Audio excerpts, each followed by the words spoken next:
Hollywood సినిమాలను ఆదరించడంలో భారతీయ ప్రజలు ఎప్పుడూ ముందుంటారు. పాశ్చాత్య దేశాల నుంచి వచ్చే భారీ ఫ్రాంచైజీ చిత్రాలు మన దేశం నుంచి వందల కోట్లు వసూలు చేస్తున్నాయి. జేమ్స్ కెమెరూన్ తెరకెక్కించిన అవతార్ ఇండియాలో స్థానిక భాషల్లో విడుదలై సంచలన వసూళ్లైతే సాధించిన సంగతి తెలిసిందే.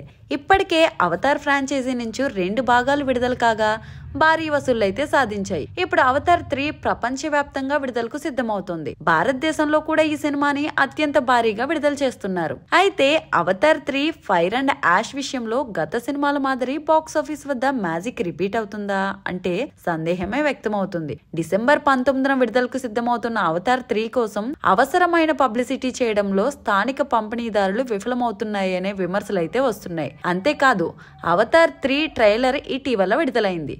ఇది మొదట 2 భాగాలు ట్రైలర్లు ఇచ్చినంత భావోద్వేగపు డెప్త్ అందించడంలో విఫలమైందనే విమర్శలు వచ్చాయి. మొదటి భాగంలో ప్రకృతి ప్రధాన ఇతివృత్తంగా కనిపించింది. రెండో భాగంలో నీటిలో అవతార్ల ప్రయాణం హైలైట్ అయింది. ఈసారి నిప్పు దహనం నేపథ్యంలో 3వ భాగాన్ని కెమెరూన్ తెరకెక్కిస్తున్నారు. ఇందులో విలన్ పాత్రధారిని మండి నిప్పు కణంలా ప్రెజెంట్ చేయడం ఆసక్తిని అయితే కలిగిస్తోంది. రీసెంట్ గా విడుదలైన ట్రైలర్ అయితే బాగుంది, కానీ మునుపటి భాగాలను మించేలా ఆశించిన స్థాయిలో లేదనే విమర్శలు కూడా వచ్చాయి. కానీ అవతార్ నుంచి మునుముందు మరిన్ని ట్రైలర్లు మునుముందు ఉత్కంఠను పెంచుతాయని ఆశిస్తున్నారు. ఇప్పటికీ అవతార్ ఫ్రాంచైజీ సినిమాలకు ఆరంభ వసూళ్లు డోకా ఏం ఉండదనే నమ్మకం ఉంది. భారీ విఎఫ్ఎక్స్ టెక్నాలజీ ఆధారంగా రూపొందుతున్న ఈ ఫ్రాంచైజీ పైన కెమెరూన్ పైన ప్రజలకు ఉన్న నమ్మకం అలాంటిది. అయితే అవతార్ 3 ఆరంభ వసూళ్ల పరంగా ప్రపంచం సృష్టిస్తేనే భారతదేశం నుంచి 100 కోట్లు సునాయాసంగా కొల్లగొట్టడం సాధ్యమవుతుంది. అలా కాకుండా ఏమాత్రం నెగిటివ్ టాక్ స్ప్రెడ్ అయినా ఆరంభ వసూళ్లు దొక్కడం